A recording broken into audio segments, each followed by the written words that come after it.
আচ্ছা ভাই, আপনি যৌতুক নেবেন না কেন? অবশ্যই যৌতুক নিয়ে আপনার সন্তানকে বিবাহ করাবেন। যৌতুক ছাড়া আপনার সন্তানকে বিবাহ করাবেন না। কারণ আপনি যদি যৌতুক না নেন তাহলে আপনি কিভাবে পরিচিত হবেন আপনি একজন ছোট লোক, আপনি একজন ভিখারি? আসলে আপনি যে একজন ছোট মনের মানুষ এটা তো মানুষকে জানাতে হবে। তাই আপনার সন্তানকে বিবাহ করানোর আগে অবশ্যই যৌতুক নেবেন, কারণ আপনি একজন ফকির মিসকিন এটা মানুষকে পরিচয় দিতে হবে। যৌতুক একটি গর্হিত হারাম কাজ। এটি থেকে বিরত থাকা আমাদের অবশ্যই কর্তব্য।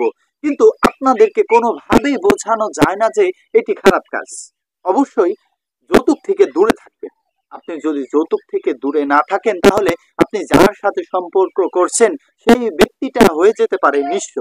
আপনার এটা করা একদমই অনুচিত।